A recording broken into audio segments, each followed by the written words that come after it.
Welcome to our channel chasing dreams. आज हम बहुत दिनों के बाद एक वीडियो बना पा रहे हैं क्योंकि हम पिछले काफ़ी दिनों से काफ़ी बिजी थे, क्योंकि मैं डॉइच कोर्स कर रही हूँ। जैसे कि मैंने आपको बताया था, यहाँ रहने के लिए डॉइच आना बहुत ज़रूरी है और बहुत सारे और भी काम थे, प्लस वेदर भी इतना अच्छा नहीं था तो बाहर निकलने में बड़ा आलस आता था। तो जैसे हमें अब 1 साल हो चुका है जर्मनी में रहते रहते, तो आज मैं आपसे शेयर करना चाहती हूँ अपने एक्सपीरियंसेस, जो चेंजेस हमें हमारे लाइफस्टाइल में लगे जर्मनी आने के बाद। तो फर्स्ट पॉइंट है गार्बेज सेग्रीगेशन। तो यहाँ आने के बाद हम काफ़ी कंसिडरेट हो गए कूड़े को लेकर, क्योंकि हम कूड़े को बहुत सेग्रीगेट करते हैं। क्योंकि आपको हमने पहले भी बताया था, आप कूड़ा एक साथ नहीं फेंक सकते सारा, तो हर तरह का कूड़ा, मेटल, प्लास्टिक, ग्लास, कपड़े, हमें सेग्रीगेट करके फेंकने पड़ते हैं।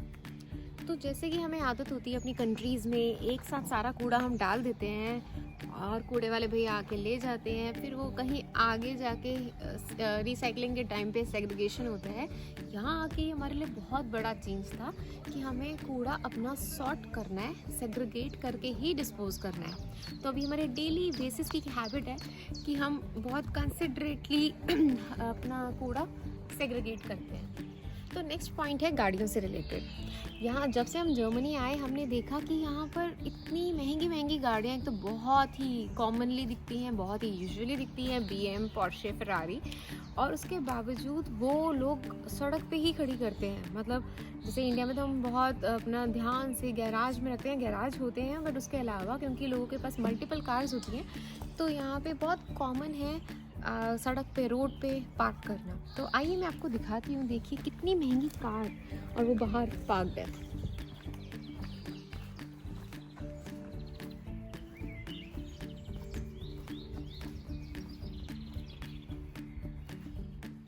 देखिए ये है मेरे पीछे मज़राती, कितनी ब्यूटीफुल है।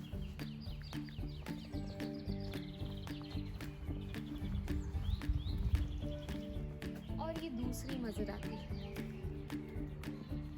देखिए नेक्स्ट BM 750D, जो अभी इंडिया में लॉन्च भी नहीं हुई है। ये सारी कार्स यहाँ बाहर खड़ी हैं और इतनी यूजुअली, इतनी कॉमनली ये सारी कार्स यहाँ पे दिखती हैं। तो ये ही बताता है कि जर्मनी की इकोनॉमी पूरे यूरोप में काफ़ी स्ट्रॉन्ग है। तो आजकल लाइफ बहुत फास्ट हो चुकी है, किसी के पास टाइम नहीं है, तो हमने अपना एक गोल बनाया है कि हम अपने वीडियोस को बहुत क्विक एंड शॉर्ट रखेंगे। सारी इन्फॉर्मेशन बहुत जल्दी कंप्लीट करने की कोशिश करेंगे। अगर आपका कोई भी क्वेश्चन रह जाता है, then please drop your question in the comment box.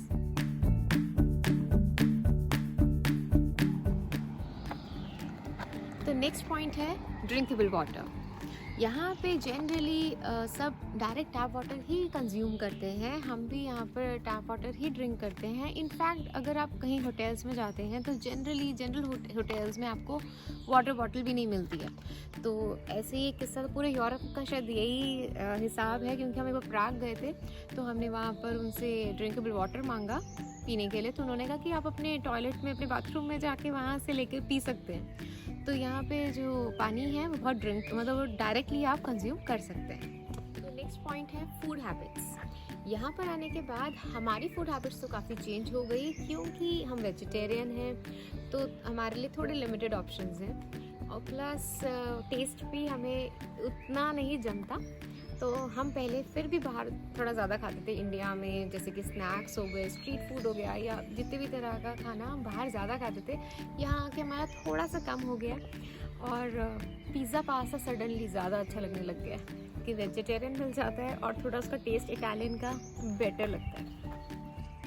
यहाँ पे आके हमें क्रेविंग भी बहुत ज़्यादा बढ़ गई है। शायद जब तुम्हें कोई चीज़ हासिल नहीं होती या इतनी इजीली अवेलेबल नहीं होती तो उसकी ज़्यादा इम्पोर्टेंस फील होती है।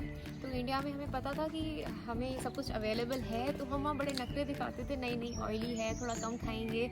यहाँ पे वो क्रेविंग इतनी ज़्यादा होती है, तो उसका भी एक ऑल्टरनेटिव हमने ढूंढा है। यहाँ पे पैक्ड फूड्स मिलते हैं, जैसे कि समोसे भी यहाँ पे इंडियन स्टोर पे या एशियन स्टोर पे समोसे मिलते हैं, हाफ फ्राइड होते हैं, पैक्ड होते हैं, फ्रोज़न होते हैं। आप उनको ला के ओवन में 20 मिनट्स बेक करते हैं and then you can enjoy it. So options मिल रहे हैं, पर हाँ वो वाली बात नहीं है जो हम वहाँ पे फ्रेश खाते थे, तो क्रेविंग बहुत ज़्यादा बढ़ गई है। गोलगप्पे वगैरह भी हम हल्दीराम के ला के, स्ट्रीट फूड जो भी है मिल जाता है इंडियन स्टोर्स पे, और मिठाइयाँ भी मिल जाती हैं। वो वाला टेस्ट नहीं है, पर हाँ काम चल जाता है। हम यहाँ पे वो ज़्यादा खाने लगे हैं। देखिए आपको एक बहुत इंटरेस्टिंग चीज़ दिखाती हूँ। पीछे वो आप देख पा रहे हैं, वो एक रोबो है जो यहाँ पर घूम के घास काट रहा है, क्योंकि यहाँ सारे काम हम लोगों को खुद ही करने पड़ते हैं। तो यहाँ इतने सारे गैजेट्स हैं, इतने डिवाइसेस हैं, जिसकी वजह से लोग अपना काम आसान करते हैं। क्लीनिंग के लिए भी यहाँ रोबोस होते हैं, और आप देख ही सकते हैं घास काटने के लिए भी ये रोबो है।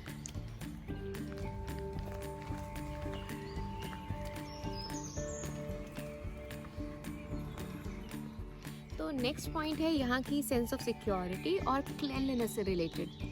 यहाँ पे आप देखेंगे तो आपको रोड्स हमेशा क्लीन दिखेंगे, जबकि यहाँ कितने ट्रीज़ हैं। यहाँ पे ऑटम में इतनी लीव्स फॉल होती हैं, इनफैक्ट अभी भी स्प्रिंग में भी फ्लावर्स गिरते हैं, बट डेली बेसिस पे यहाँ सफाई होती है।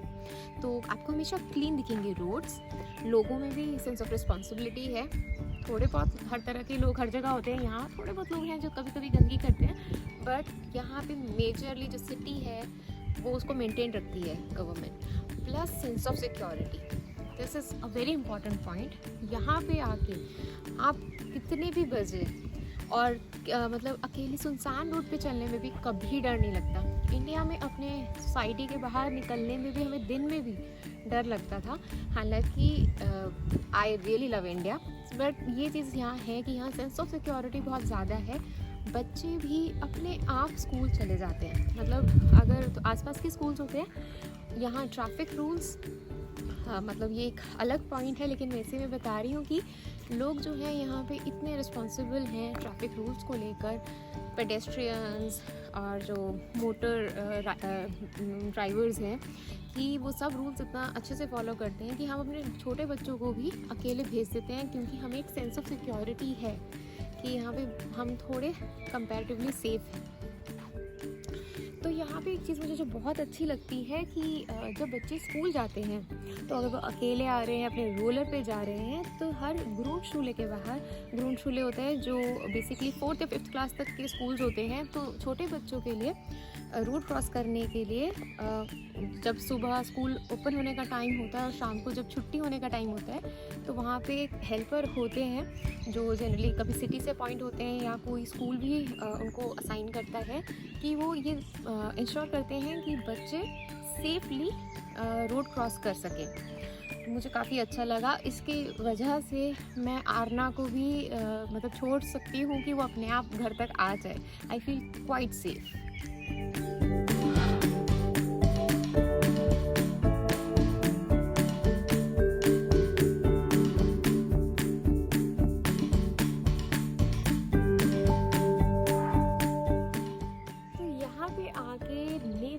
से और भी प्यार हो जाता है, क्योंकि यहाँ पे आपको नेचर बहुत ज़्यादा दिखता है। यहाँ सब कुछ आसपास नेचर ही नेचर है और काफ़ी शांत भी है, बहुत पीसफुल है।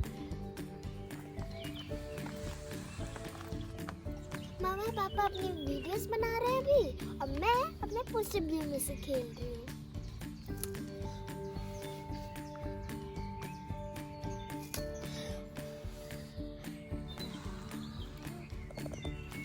अगला चेंज है पब्लिक ट्रांसपोर्ट। इंडिया में जब हम कहीं भी जाते हैं तो हम अपनी कार से ज़्यादातर ट्रैवल करते हैं, या हम ओला उबर बुला लेते हैं, या अगर कहीं छोटे शहर में रह रहे हैं तो रिक्शा, ऑटो, मतलब हम पैदल तो बहुत ही कम चलते हैं। और जो पब्लिक ट्रांसपोर्ट है वो जनरली हम कम यूज़ करते हैं, जो कि हो गई बसेस और मेट्रोज़। हम कोशिश करते हैं कि हम कम यूज़ करें, बट यहाँ पे उल्टा है, क्योंकि यहाँ पे अगर आप सिटी सेंटर जाना चाहते हैं या कहीं जो थोड़ा क्राउडेड एरिया है, अगर आप कार लेके जाते हैं तो आपको सबसे पहले तो वहाँ पार्किंग स्पेस ही नहीं मिलेगा। हमने ऐसे 1-2 बार किया है, हम लेकर गए हैं सिटी सेंटर में और हम मतलब 20-20 मिनट तक सिर्फ पार्किंग स्लॉट ही ढूंढते रहे, हमें कहीं पार्किंग स्लॉट नहीं मिला। अगर आपको पार्किंग स्लॉट मिल जाता है तो वहाँ पे पार्किंग टिकट भी, जो पार्किंग चार्ज है वो भी काफ़ी हाई रहता है। वो जान करके रखा गया है इतना हाई कि जिससे कि लोग सिटी सेंटर्स या जो क्राउडेड प्लेसेस हैं वहाँ पर अपनी कार लेकर ना आए, इंस्टेड पब्लिक ट्रांसपोर्ट यूज़ करें। तो अब अगर पब्लिक ट्रांसपोर्ट यूज़ करते हैं तो थोड़ा बहुत तो आपको चलना भी पड़ता है, तो वो काफ़ी हेल्दी भी है यहाँ के हिसाब से कि आप थोड़ा वॉक करते हैं। You have to choose. जैसे कि अब क्या है, अगर आप किसी छोटे शहर की बात करते हैं जर्मनी में, तो वहाँ हो सकता है पब्लिक ट्रांसपोर्ट उतना वेल कनेक्टेड ना हो, तो वहाँ लोगों को कार्स की बहुत ज़्यादा ज़रूरत है कहीं भी जाने के लिए। बट अगर आप म्यूनिक की बात करते हैं, ऑक्सबर्ग की बात करते हैं, जो बड़े शहर हैं, वहाँ पे पब्लिक ट्रांसपोर्ट काफ़ी वेल कनेक्टेड है। तो फिर हम डिसाइड करते हैं कि हम कहाँ जा रहे हैं, उसके हिसाब से वी चूज़ कि should we take public transport और we go by our car. Public transport बहुत कन्वीनियंट है, वेल कनेक्टेड है, मगर काफ़ी महंगा है। मतलब जर्मनी का जो ट्रांसपोर्ट है, public transport, it's not cheap, it's quite expensive. एक चीज़ जो मुझे यहाँ पे चेंज दिखा, यहाँ पे कितना भी थक जाए आपको रिक्शा ऑटो नहीं मिलेंगे, आपको कैब ही बुलानी पड़ेगी। कैब भी यहाँ पे काफ़ी महंगी हैं। जो शुरू के दिन थे उनमें हमने काफ़ी कैब अवेल करी। नेचुरली पता भी नहीं था हमें कि कहाँ पे कौन सा बस ट्राम है, मतलब स्टेशन है। फिर धीरे धीरे तो सब समझ में आ जाता है। तो कैब्स भी यहाँ पे एक बहुत अच्छा ऑप्शन नहीं है लेना। अगला चेंज है पानी का, मतलब कि यहाँ पे हमेशा 24 आवर्स गर्म पानी और ठंडा पानी दोनों आता है। इंडिया में अगर आपको कुछ गर्म पानी यूज़ करना होता है तो पहले आपको गीज़र ऑन करना पड़ता है और उसके बाद आप उसको यूज़ कर सकते हैं। यहाँ पे ऑटोमेटिकली 24 आवर्स गर्म पानी आता है, क्योंकि तो वेदर भी ऐसा है कि गर्मियों में भी इतना गर्म नहीं होता है, तो मतलब आपको हमेशा गर्म पानी मिलता है, आपको गीज़र चला के वेट नहीं करना पड़ता। इसमें एक बात नोट करने वाली ये है कि जो गर्म पानी है ये फ्री ऑफ कॉस्ट नहीं है। मतलब अगर आप गर्म पानी ज़्यादा यूज़ करते हैं तो आपका जो कॉस्ट है, जो आपका इलेक्ट्रिसिटी का, जो आपके हाउस होल्ड जो नेवन कॉस्ट यहाँ पे होती हैं, वो आपका ज़्यादा आता है। तो ऐसा भी नहीं है कि आप ज़्यादा गर्म पानी चला के ज़्यादा वेस्ट करें, क्योंकि आपको उसके लिए पैसा भी देना पड़ेगा ज़्यादा। तो नेक्स्ट चेंज यहाँ पे हमें जो दिखा, इंडिया में दिल्ली में स्पेशली हम अपने सर्दियों के कपड़े 2-3 महीने यूज़ करते हैं, फिर उनको पैक करके रख देते हैं अगली सर्दियों के लिए। पर यहाँ ऐसा नहीं होता। यहाँ पर आपके जो कपड़े हैं सर्दियों के भी आप कभी भी अंदर पैक करके नहीं रखते, क्योंकि इनफैक्ट गर्मियाँ तो 2-3 महीने की ही होती हैं, जो अच्छी गर्मी होती है। उसमें भी अगर बारिश आ जाए तो आपको एक हल्की सी पुलोवर, हल्की सी जैकेट डालनी ही पड़ती है। तो आपके पास राउंड द ईयर थोड़े से ठंड के कपड़े बाहर रहते ही रहते हैं। नेक्स्ट पॉइंट है क्लीनिंग ऑफ हाउस। जैसे कि आपको पता है यहाँ पे सारे काम हमको खुद ही करने पड़ते हैं, तो यहाँ पे क्लीनिंग भी, बर्तन भी, सब कुछ करना पड़ता है। लेकिन बर्तन के लिए डिश वॉशर्स होते हैं, काफ़ी कन्वीनियंट है। क्लीनिंग जो हमें सोचते थे जब हम आए थे ना यहाँ पर, तो हमें लगता था इतनी तो गंदगी नहीं होती होगी पर ऐसा नहीं है। यहाँ भी डेली बेसिस पे गंदगी होती है। वो तो अगर हमारे पूरे घर में अगर कारपेट है तो वो दिखती कम है। तो हमारे यहाँ कुछ एरियाज़ है हमारे घर पे जहाँ हमने कारपेट नहीं लगाए हुए हैं, तो हमें वहाँ दिखता है कि वहाँ रोज़ डेली कितना गंदा हो रहा है। तो हम प्रीफर करते हैं डेली वैक्यूम करना। तो ये भी एक काम है, ऐसा नहीं है कि आप पूरे हफ्ते सफाई नहीं करते। गंदगी होती है और आपको साफ़ भी डेली करना पड़ता है, डिपेंडिंग अपॉन कि आपको कितनी क्लीनलीनेस चाहिए। हाँ, ये है कि यहाँ पे गैजेट्स काफ़ी हैं हर चीज़ के लिए, तो आपका टाइम काफ़ी शॉर्ट कर देते हैं कि आप अलग अलग डिवाइसेस यूज़ कर सकते हैं अपने काम को ईजी बनाने के लिए। तो हमने कोशिश करी अपने हमें जो मेजर चेंजेस यहाँ दिखाई दिए उनको बहुत क्विकली कवर करने की। अगर कोई पॉइंट रह गया है, या आप अगर जर्मनी में या कहीं अब्रॉड में रहते हैं और आपको लगता है कि हमने कुछ मिस आउट किया है, तो please write down in the comment box and let us know. अगर आपको आज की वीडियो अच्छी लगी तो please like, share and subscribe. मिलते हैं आपसे नेक्स्ट वीडियो में, तब तक के लिए बाय बाय।